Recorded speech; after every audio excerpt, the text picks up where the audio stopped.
Yes, good Amen. morning from here. I am in the US, as was told. I am just so blessed and just privileged to be able to speak on this World Diabetes Day, the 14th of November. I want to wish a very blessed afternoon to all of you, Babcock University and all other surrounding communities and those that may be tuning in from different areas. So we thank you. Thank God for the opportunity to share about this very, very important topic. It's important to me from a personal perspective, but also we understand from a global perspective, we need to tackle this issue of diabetes. So I appreciate the opportunity to do so. Thank you from the president to the different coordinating departments. I thank you, and I'm so very grateful. And so it's so appropriate that their Institute for Ellen G. White would be able to honor and to host such an occasion. This is one quote that I think is very apropos. And it reads, "One reason why we do not enjoy more of the blessings of the Lord is we do not heed to the light he has been pleased to give us in regards to the laws of life and health." So I pray that during this presentation, that some of these laws about life and health that God has given us, that we will be able to consume and also implement in our lives going forward. But before then, I just want to give you a little bit of information and insight about your speaker speaking before you meet myself, Dr. Nwaokelemeh, and I am a public health kinesiologist. I know many people here, even in the US, scratch their heads when they hear the word kinesiologist, but it's definitely just someone who either is a scientist or a clinician or an educator that uses physical activity and exercise to promote health and to prevent disease. So many of my research efforts are in that vein. And I'm also a professor of kinesiology, again, the study of human movement. I often tell my students that exercise and physical activity is my medicine of choice. It is my medicine of choice. And so I do a lot of interventions within the community where we have seen that not only for diabetes, but for a number of chronic diseases, being active, being engaged in physical activity, which I will tie to diabetes more in the conversation later, is something that is beneficial and health promoting and helps in prevention of disease. So I use a lot of modalities within the lifestyle medicine, which I will also discuss further. But again, very pleased and very honored to be before you today. And what I noticed, as I said before, is that exercise is medicine, and people always have seen, and the research has shared that diabetes is hereditary. It runs in the family, as they say. But I always joke with my students that it doesn't run in the family. It's sometimes because we just don't run in our families. We're not very active. And this is very important to me because my own mother has diabetes. So when I talk about World Diabetes Day, again, it's personal, and hopefully I'll be able to share with you things that you can take back home to either you yourself that may suffer from it or have family or community members, because we need to get active in ways to prevent and to be able to treat these things in the current trends that are available to us.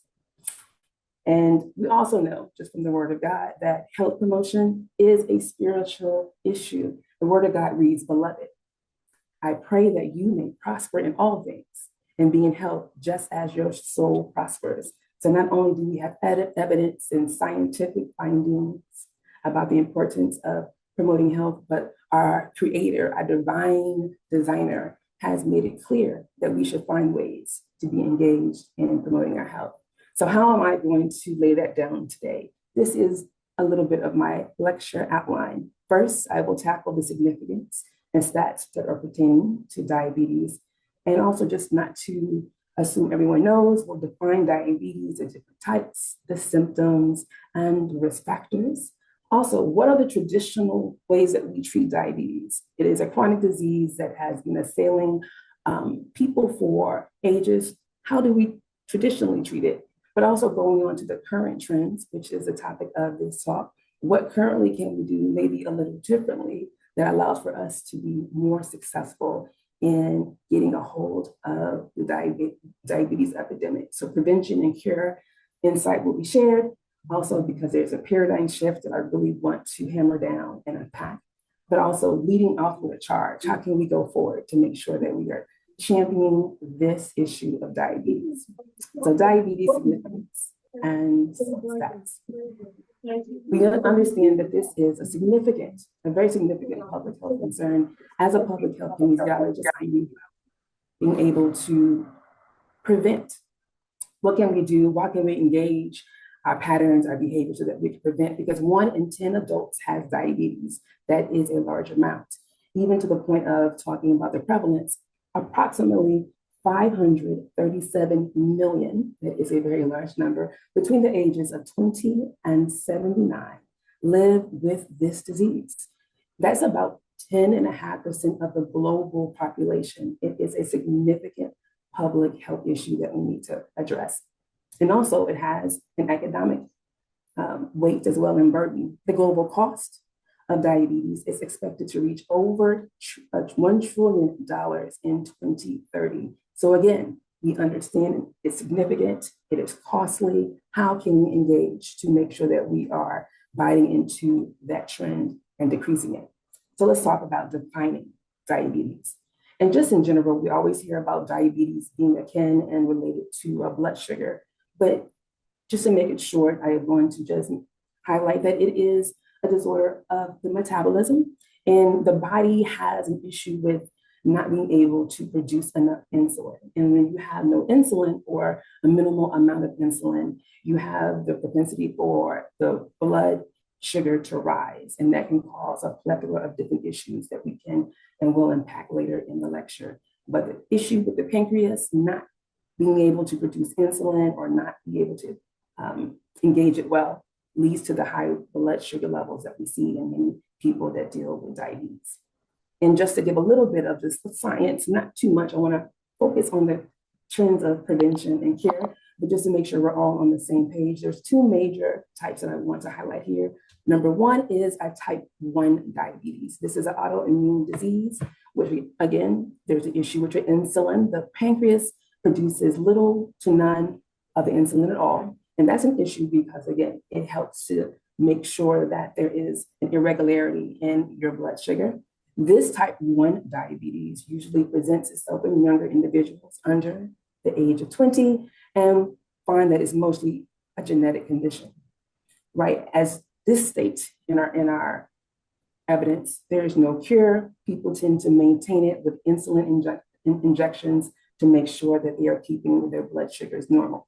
And then we have type 2 diabetes. This is when the body produces less insulin or it becomes resistant, or we call it insulin resistance. It doesn't respond to insulin properly, causing, again, that rise in our blood sugar.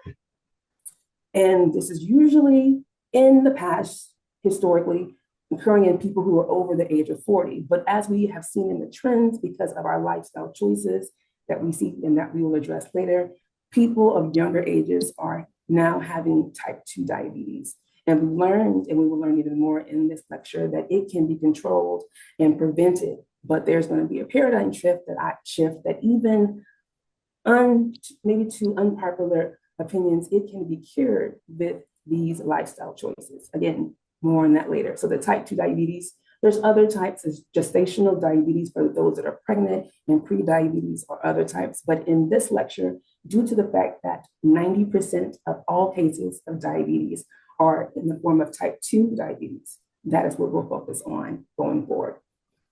So what are the risk factors? We understand it is a global issue. We understand the public health risk of it all. And we understand that there are just very concrete ways that we see there are increased risk for those that are more prone to have diabetes. A family history, of course, being older, though we see that many people that are younger are obtaining or becoming diabetic. Ethnic background, we find that people of Black individuals versus our white counterparts tend to have higher chances of being diabetic. Physical inactivity, again, my push to always be active, being overweight and hypertension are issues, as well as high cholesterol and smoking. And just to highlight again, for the fact that, again, we are here at Babcock University in the continent of Africa, there have seen this racial issue as far as ethnic background. So we definitely need to be more concerned and in tune about how we can prevent because of this risk factor. as it pertains to ethnic backgrounds. And what are the symptoms? So when you talk about the risk factors, they are now going to present themselves in different ways. And we see very much so that increased thirst, also the slow healing of wounds is something that's very prominent.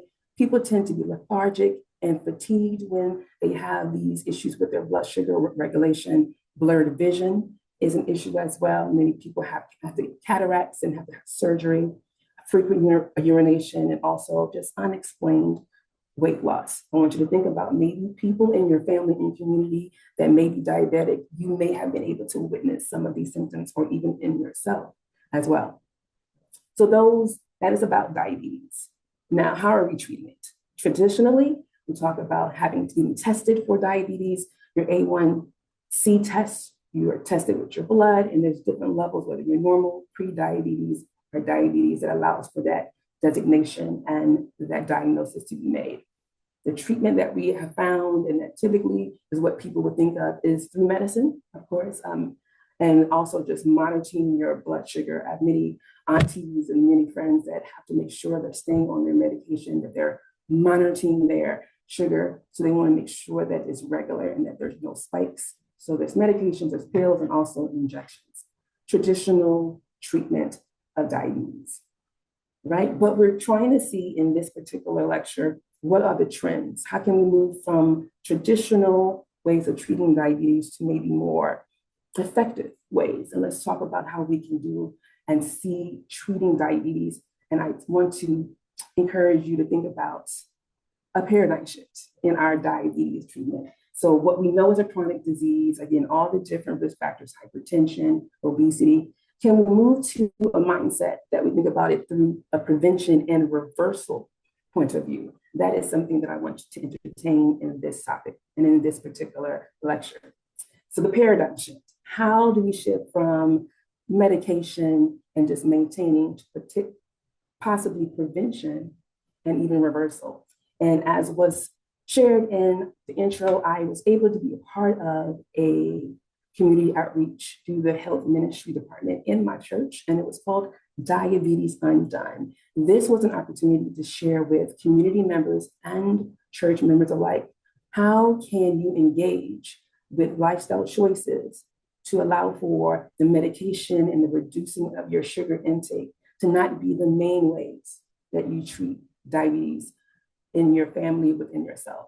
So most of the type 2 diabetes is about insulin resistance. Your body becomes resistant to how the blood sugar engages with insulin. And so we understand insulin resistant is a culprit when it concerns type 2 diabetes, again, the most prevalent type of diabetes. So if we can address the insulin resistance, then there is a way that we can reverse the way that we have diabetes to be growing in prevalence. And good news, insulin resistance can be reversed. We can have a paradigm shift. We can have current trends in our cure and our prevention that deal with not just regulating your sugar and not just taking medication, but how can we address this issue of insulin resistance? 1 out of 3 Americans have diabetes or prediabetes, but that doesn't have to be your story. Diabetes Undone is a scientifically proven diabetes reversal program that teaches you how to reverse your disease and reclaim your health. In 9 simple steps, you'll learn how nutrition, exercise, and other simple lifestyle strategies can overcome your disease. Whether you have diabetes or you know someone with diabetes, this is the practical information you'll need to change a life forever. As the author Thomas Carlyle once said, "He who has health has hope, and he who has hope has everything." Start today. It's never too late to start your journey to better health. All right, that was just a little bit of the program that we were able to share with our community and our church members with the Diabetes Undone, that there is a way that we can shift our thoughts, that we can focus on not just the symptoms that I was able to share before, as far as being lethargic or maybe having slow healing, but can we address the causes? Once you address the causes, then there can be a reversal in how this particular disease propagates. So wanted to share before, I'll just go back one more, the testimony, how we can share and know that God is working, that God has been able to see and to move and to heal people with diabetes. This is a short testimony that I wanted to share.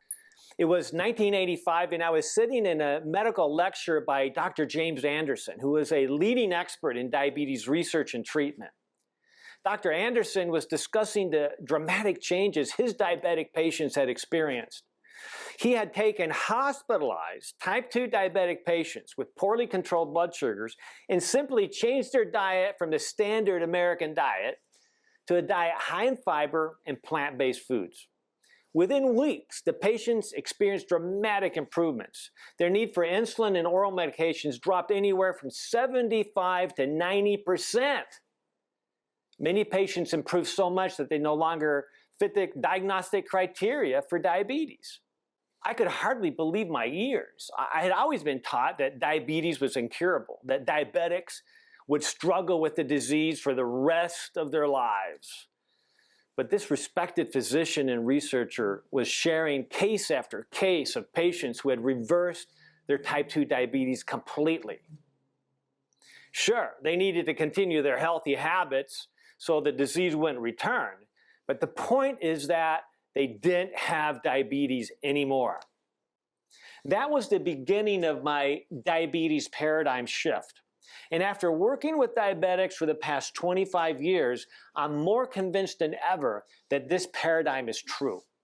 By addressing the cause of illness, type 2 diabetics can experience dramatic health improvements, avoid complications, and possibly even reverse the condition. What a powerful paradigm.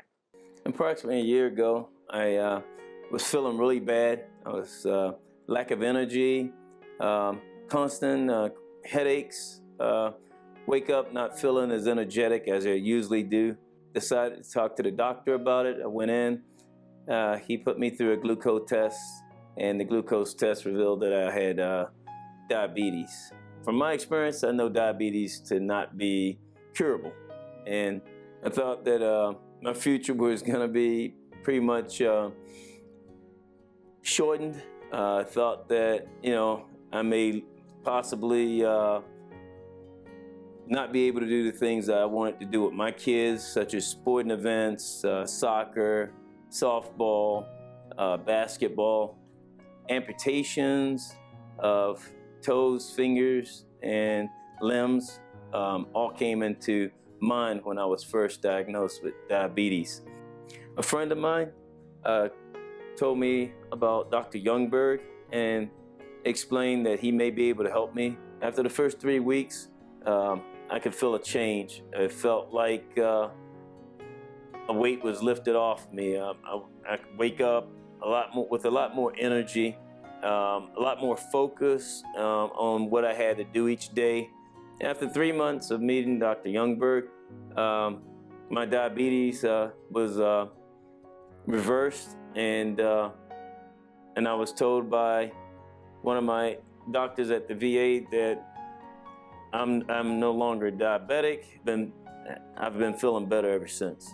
Today, I'm living proof that diabetes can be reversed. We've seen that if we address these causes, the symptoms that I was able to outline previously have been reduced. So stress reduction. What can you do to make sure that you're reducing your stress in different ways, whether it's at home or at work?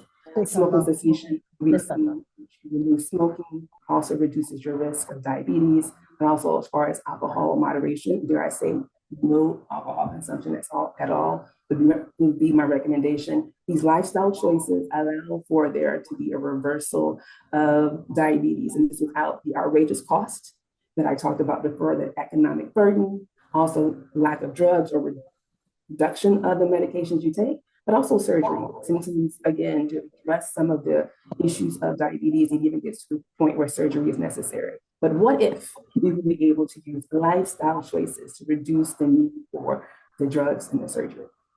And I think, again, God is such a God. He's a great designer. I love this particular verse where it says, "Behold, I will do a new thing."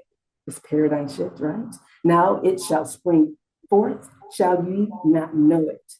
I will even make a way in the wilderness and rivers in the desert." The wilderness is this, and for this particular example, the diabetic epidemic. Is there a way through the wilderness? Is there a new thing? I love to package my message in new start. So we're going to do a new thing, a paradigm shift, and go to a new start. It's something that many of you may have heard before. Talk about these keys to better health: new start, nutrition, exercise, water, sunlight, temperance, air, rest, and trust in God. I want to be able to tie these in particular to diabetes, these trends that we see, so that we can have ability to know how God has given us the tools. We just need to be able to embrace them, know what they are, and to use them expeditiously and consistently. So let's see what we have as far as new start for the new way that God is paving for us to have these current trends of prevention and of cure. So nutrition. So I love this particular phrase. Every time you eat or drink, you are either feeding the disease or you're fighting it. And I charge us, may we eat and drink so that we're fighting the disease. Even this quote I love from Ellen White talked about our diet, that God has given us grains and fruits and nuts, etc. These foods are prepared as simple and natural in manner. They will help us with our endurance. They will help us with our power to be able to have health promotion and disease prevention. So we want to make sure that we are working in alignment with what God has given us so that we can promote health and decrease the prevalence of diabetes. What are diabetes? In general, when it concerns using nutrition as a way to have a cure and prevention, you want to make sure we are highlighting the most healthy foods in moderate amounts, and also particularly sticking to regular meal times. We found that when we eat at the same time every day, our body to regulate our sugar better. So whole food-based nutrition in general. We want to think about healthy carbohydrates. Many people in the US sometimes think about cutting out carbohydrates. We need the carbohydrates for our energy. We want to make sure that they are healthy, our fruits, our vegetables, whole grains, and legumes. Again, we want to make sure that the less healthy carbohydrates are not our portion. So those with added fats and sugars we want to avoid. And also our fiber-rich foods. We understand that when you have and ingest and consume fiber, it helps to control your blood sugar levels. And many of the foods that I've listed before are rich in fiber. So whole food, plant-based nutrition. Also, fats gets a bad name. I tell my students in my nutrition class, all fats are not bad. You want to make sure that you're including what we call good fats into your food and into your meals, because they help to lower your cholesterol levels, which also lowers your risk for diabetes. So examples of these are avocados, nuts, olives, and peanut oils. Though the caveat is you don't want to overdo it, because again, they're high in calories, but they're necessary also for health promotion if you are able to engage them in moderate ways. So good fats. Things to avoid. So we know what we want to increase: the good carbohydrates, the good fats, but we want to make sure that we are avoiding saturated fats, which we find in a lot of our animal proteins and high fat dairy products, trans fats, which are these fats that are in these types of processed fats and different types of baked goods and processed snacks, and also cholesterol. Those types of fat, proteins, egg yolks, and livers tend to have a lot of cholesterol. We want to use those in moderation or avoid them at all costs if we are diabetic. Aiming for less than 2 milligrams per day of cholesterol. So here are foods to avoid as we talk about our nutrition. And sodium, being a culprit, aim for no more than 2,300 milligrams a day. That's only a teaspoon of table salt. So keep that in mind. Foods to avoid. So we're moving on to new start. We have our N, and now we have our E, which is exercise. Love the phrase, those who do not find time for exercise will find time for illness.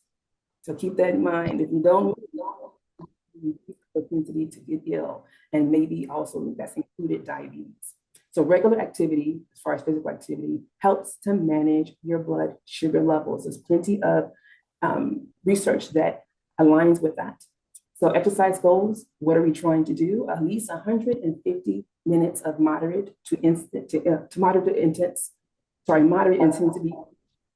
per week. I break it up, maybe 30 minutes most days. That could be a 30-minute walk. Even in my work days, I do 10-minute walks 3 times a day. So you can find creative ways to make sure you're active throughout the day. And especially for those that are diabetic, or just in general, I have to encourage just to make sure your body is processing the the different carbohydrates and the good fats that you are going to be ingesting, is to take a walk after all your meals. It helps your body to regulate those blood sugar levels a little bit more efficiently. So 10-minute walks 3 times a day, you get your 30 minutes a day there. And just in general, just in personal connection to exercise, I was in Nigeria to bury my father, unfortunately, earlier this year in June. And I bring this up because of the things as far as my father, Chief Nwaokelemeh as he is, my heart and my soul. He was 80 years old, but he knew his daughter was a kinesiologist, and we used to walk all the time. So this is not just for the young, this is not just for the athletes. Anyone can walk, anyone can make sure that they're promoting their health. He suffered from a lot of chronic issues, but I believe that exercise prolonged his life, and may he rest in peace. But I just wanted to highlight, anyone can exercise no matter where. Just make sure you're being creative and contextually astute to include exercise in your lifestyle pattern.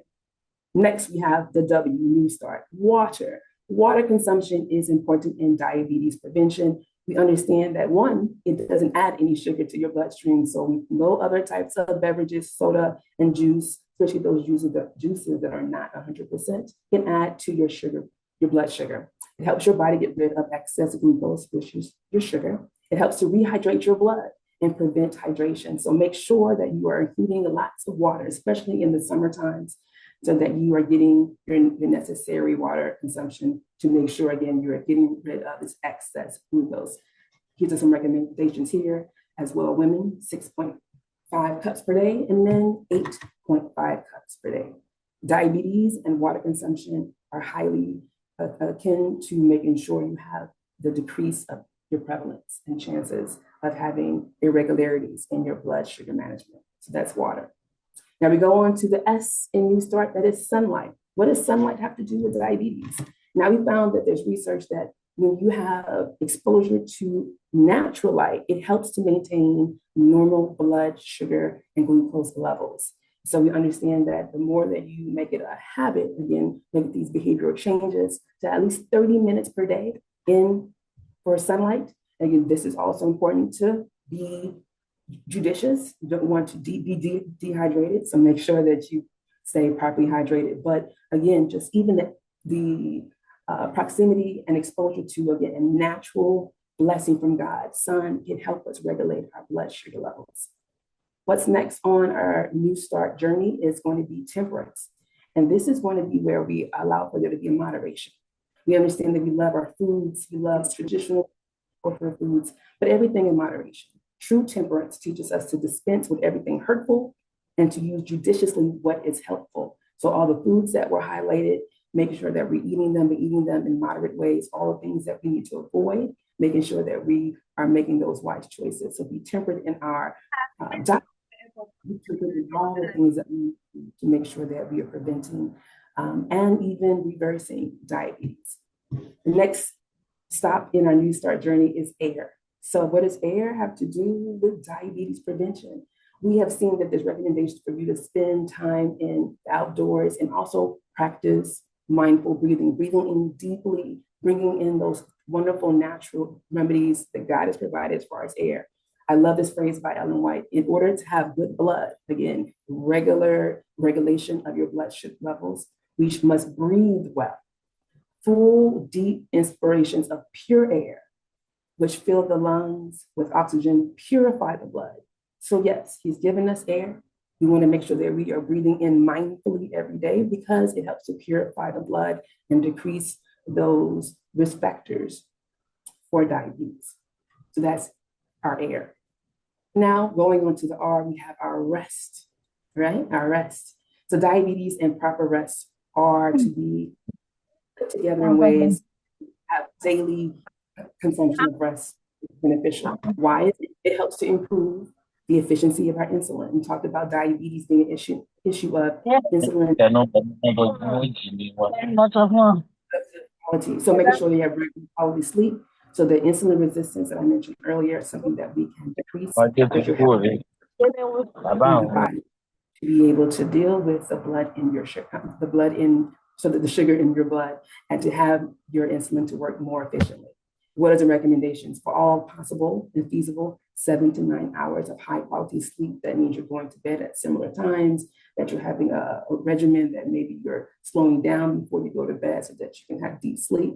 But sleep improves insulin efficiency, which helps to regulate the blood sugar in your body. So rest is important and is connected to diabetes prevention and management. And last in our journey, we have the T, which is trust in God. We should always trust God because He made us wonderfully and beautifully. So we understand that we should not trust in ourselves, but trust in God because He allows us to learn, to now incorporate the things that we have learned in order for us to go forth and make best decisions within our lifestyle choices to address this issue of diabetes well, right? And this quote from Ellen G. White kind of sums up all the things we talked about in our New Start journey: pure air and sunlight, exercise, and etc. We need to trust in the divine power. These are true remedies. God is giving us the ability to engage with these pure remedies that He has given us, these natural remedies. It's up to us to make the decision to be very intentional in engaging them well. And what is all that coming down to? We understand that diabetes is something that we need to embrace as far as prevention, even, dare I say, reversal. We talked about that it's basically the stewardship of our bodies. God has given us these vessels that we need to honor Him with, and He's giving us these keys to better health or access to them. And I say it's about being stewards of our body. From our sunlight, another way to think about New Start is stewardship. Sunlight, trusting in God, exercising, water, air, rest, diet, and self-control, our temperance. So in whatever way that it suits you, as far as to be able to understand that we have given the keys, we have given access. We need to make better choices so that we can be a part of the current trends of diabetes prevention, so we can be the best stewards of our body. Because we understand we are not our own. We are bought with a price. So may we just endeavor to intentionally glorify God with our bodies as it concerns making sure we're preventing chronic disease such as diabetes. Because as I have been hopefully been able to give you some insight that it can be reversed, diabetes is not something that we have to live with forever if we're making wise choices. So on this World Diabetes Day, I entertain the idea that let us pledge to implement lifestyle choices that prevent chronic disease like diabetes, all of the different aspects within that life about the stewardship and also our New Start. And maybe honor God with our bodies.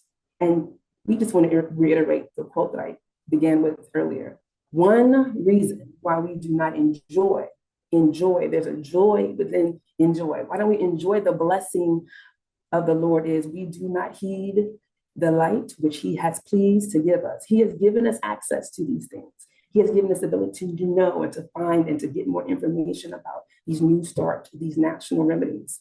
So once we are heeding to that light, we're heeding to the information that we have access to in regards to the laws of life and health, we will be able to have the abundant life that God calls us to. So on this World Diabetes Day, I pledge that myself and all of us on the line and those that we know in our community, that we share the thoughts, we share the knowledge, we engage in them in very, very judicious ways so that we can enjoy the blessings of the Lord as He calls us to abundant living and calls us to a healthy life.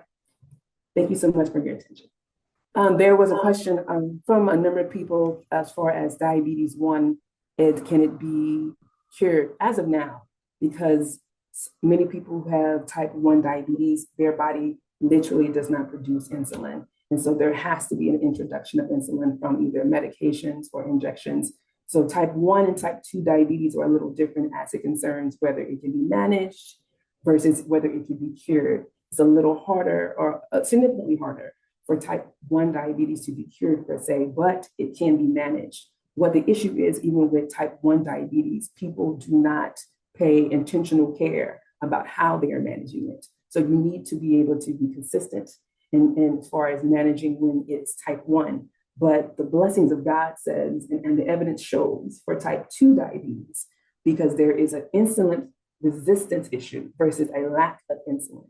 The insulin resistance, as far as your body is not engaging with insulin well, and therefore causing these irregularities in your blood sugar, If you are able to engage in those lifestyle choices, you're exercising better, eating better, you're engaging in sunlight exposure, you can increase your body's ability to have less insulin resistance, which means there can be a gradual, either a reversal or a reduction of your medication with the type 2 diabetes. So type 1 is a little more difficult, but type 2, definitely these lifestyle changes can make a major dent in it. And people have literally gotten off of their meds. My mother in particularly has a reduction of her meds. She has a daughter that gets on her and we take walks. So maybe someone's not in your life telling you or encouraging you to do all the things, but you were here for this lecture. So you now have opportunities to know, to share, and to engage in making sure that you can be a part of the reversal of diabetes through these lifestyle changes.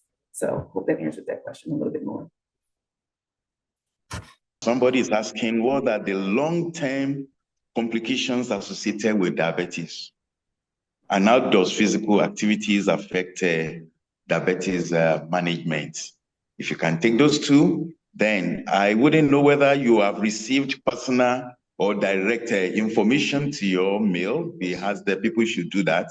If you have, you can answer those questions all together. Thank you. Just to make sure I understood that the first question was the long-term impact of diabetes. Was that the first question? Okay. The first question was, what are the long-term complications associated with diabetes? And how does physical activities affect diabetic management?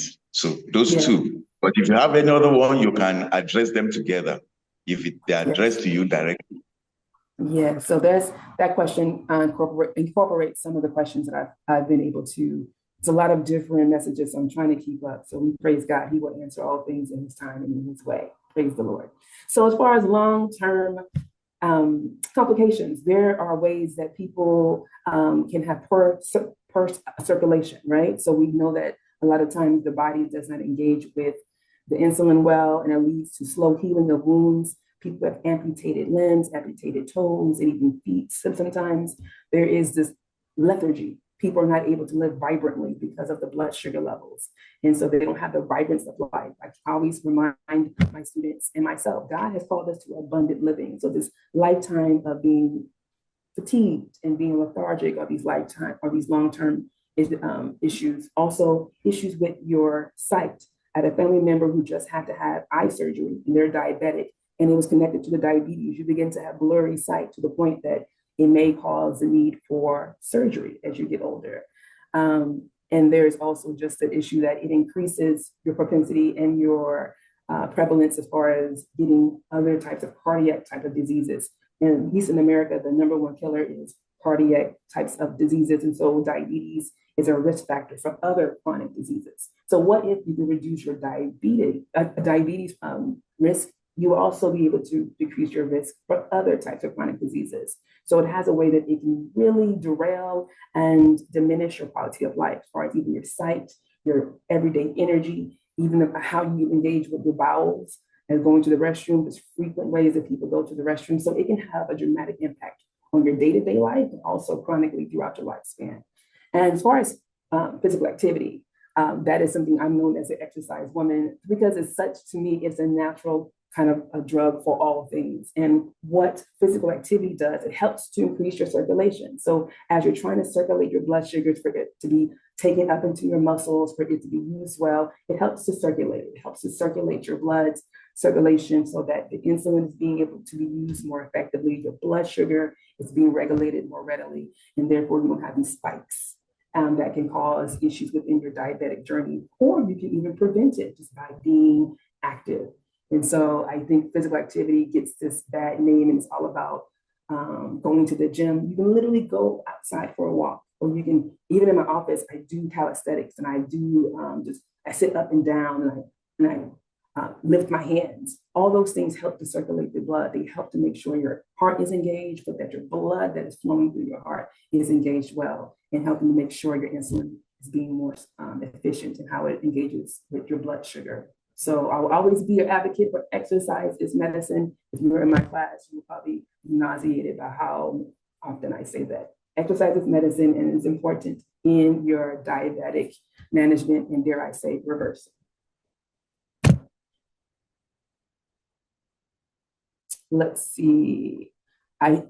Someone asked if there will be ability for my slides to be shared. I will give them to, that's no problem with that. I will give them to the organizers and they can share them as they need to. Would that be the best protocol? Somebody let me know as far as the expediency and the effectiveness of that. I am more than welcome to share them. I see there are people that have their contact information in the chat. I don't know if the most efficient would be for me to give it to the organizers and have you disseminate that. Just let me know either way, and I'll do as protocol calls for.